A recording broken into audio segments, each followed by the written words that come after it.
I'm going to be doing a piece called Vicious Circle by Nick Teed.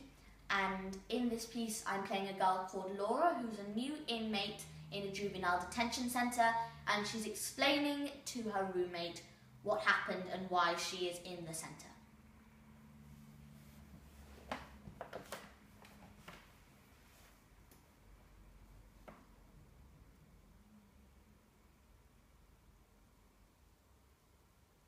That's Amy. She was my best friend. The times we had together. You wouldn't believe some of the things we got up to. Or maybe you would. I can trust you, can't I? Well, it happened last summer. I heard that Amy had been seeing my boyfriend David behind my back, so I asked her if there was any truth in the rumours. She said, yeah, as if my feelings counted for nothing. You've no idea how hurtful that was. I didn't care about David, it wasn't serious, but that was no excuse for the deception. Every time we talked and laughed like friends do, she'd been lying. So a whole month of laughing and lying and laughing and lying. I just wanted to talk to her. I wanted her to see how hurt I'd been. One Sunday when I knew she'd be walking her dog down by the river, I waited for her on the bridge. There she was, carefree and happy in the sunshine. I lost weight. I'd shut myself away. I ran after her. Her pathetic little dog kept snapping at my heels. I wanted to kick it, but I was trying so hard to be reasonable. And then she turned her back on me.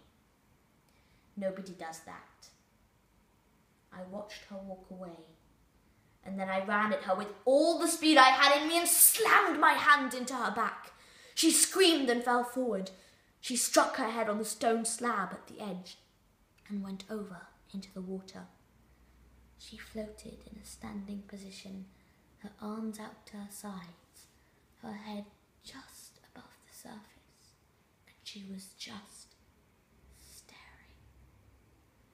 And then she gasped for air and her eyes came alive and she started screaming and thrashing about. Someone was going to hear the commotion, so I moved to the edge of the path, placed my foot on top of her head and pushed down smoothly, and she sank. It took longer than I expected for the bubbles to stop coming from her mouth, but when they did, she was completely still. My leg ached. I lifted my foot and she stayed there, her hair spread out around her. I saw my reflection in the water.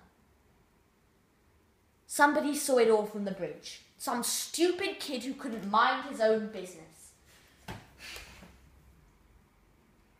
He may have noticed that I like to have my things facing me. My little ornaments, see? Everything, really. Amy will always face me now. But you're going to be a friend, aren't you? You'd never turn your back on me, would you? Because if you're not to be trusted, then, well, you remind me of Amy, and that wouldn't be good for either of us.